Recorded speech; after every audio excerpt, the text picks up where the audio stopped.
జూబ్లీహిల్స్ ఉప ఎన్నిక తెలంగాణ మంత్రులకు అగ్ని పరీక్షలా మారిందా? ఎన్నికల ప్రచారంలో ఉన్న మంత్రులకు ప్రజల నుంచి పథకాలు ఎక్కడా అనే ప్రశ్నలు ఎదురవుతున్నాయా? ఇదే అదనంగా అవుట్సోర్సింగ్ కాంట్రాక్ట్ ఉద్యోగులు తమ సమస్యలకు పరిష్కారం చూపాలని డిమాండ్ చేస్తున్నారా? గెలిస్తే ఓకే, లేదంటే మంత్రుల కుర్చీకే ఎసరొస్తుందా? ఇప్పుడు తెలంగాణ మంత్రులను ఇవే ప్రశ్నలు వెంటాడుతున్నాయి. జూబ్లీహిల్స్ ఉప ఎన్నికలతో హైదరాబాద్ రాజకీయం ఒక్కసారిగా వేడెక్కింది. ఈ ఎన్నిక రాష్ట్ర మంత్రుల భవిష్యత్తును కూడా డిసైడ్ చేసే కీలక ఎన్నికలుగా మారాయనే అభిప్రాయం వ్యక్తమవుతోంది. ఏడాదిన్నర కాలంగా రకరకాల వివాదాస్పదమవుతున్న నేతల పనితీరు ఈ ఎన్నిక వారికి ఓ అగ్ని పరీక్షలా మారింది.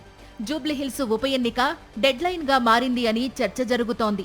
పార్టీ అధిష్టానం మంత్రులకు జూబ్లీహిల్స్ ఉప ఎన్నికల్లో విజయం సాధించాలనే బాధ్యతను అప్పగించింది. జూబ్లీహిల్స్ నియోజకవర్గంలోని 7 డివిజన్లకు 13 మంది మంత్రులకు బాధ్యతలను అప్పగించింది. గడిచిన వారం 10 రోజుల నుంచి ఇంటింటి ప్రచారంలో మంత్రులు బిజీగా తిరుగుతున్నారు. అయితే ప్రచారంలో ప్రజల నుంచి రకరకాల సవాళ్లు ఎదురవుతున్నాయి. ప్రభుత్వ పథకాలు ఎక్కడని మంత్రులను ప్రజలు ప్రశ్నిస్తున్నారు. ఇదే అవకాశంగా చూసుకుంటూ ప్రభుత్వ ఉద్యోగులు, కాంట్రాక్ట్, అవుట్సోర్సింగ్ సిబ్బంది తమ సమస్యలు పరిష్కరించాలని మంత్రులను చుట్టుముడుతున్నారు. ప్రమోషన్లు ఎక్కడా, పెండింగ్ బిల్లులు ఎప్పుడు అంటూ నేరుగా మంత్రులను కలిసి విజ్ఞప్తి లెటర్లు ఇస్తున్నారు.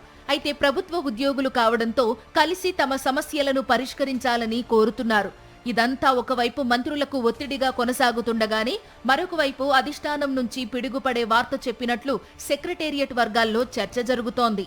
అజారుద్దీన్ కు మంత్రి పదవిని కేబినెట్ మంత్రులకు తెలియకుండానే అధిష్టానం ఇచ్చినట్లు ఇటు అధికార వర్గాల్లో అటు పార్టీ వర్గాల్లో చర్చించుకుంటున్నారు. మంత్రివర్గ విస్తరణకు ఈ ఫలితం కీలకమని టాక్.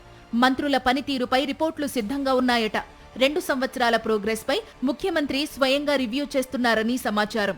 ఇప్పటికే మంత్రుల శాఖలు మారతాయని ఒకవైపు చర్చ జరుగుతుండగా మరోవైపు పలువురు మంత్రులకు ఉద్వాసన తప్పదనే ప్రచారం జరుగుతోంది.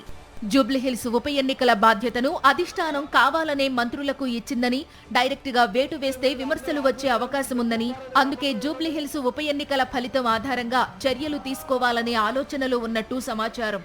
జూబ్లీహిల్స్ బైపోల్లో అధికార పార్టీ గెలిస్తే ఓకే, లేదంటే ఇదే సాకుగా పలువురు మంత్రులను కేబినెట్ నుంచి బయటకు పంపేందుకు ప్రణాళిక సిద్ధం చేస్తున్నట్టు పార్టీ వర్గాల్లో గుసగుసలు వినిపిస్తున్నాయి. వచ్చే డిసెంబర్ లేదా జనవరి నెలలో మంత్రివర్గ పునర్వ్యవస్థీకరణ ఉంటుందని, ఆ సమయంలో మంత్రుల ప్రోగ్రెస్ రిపోర్ట్తో పాటు మంత్రుల మధ్య విభేదాలు, వివాదాలతో పాటు వారిపై ఉన్న ఆరోపణలను కూడా పరిగణనలోకి తీసుకుంటారని సమాచారం.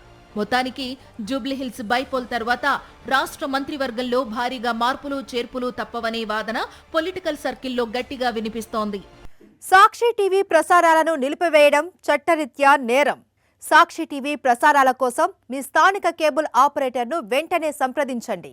DTHలో, ఇంటర్నెట్లో కూడా సాక్షి టీవీ ప్రసారాలను వీక్షించవచ్చు.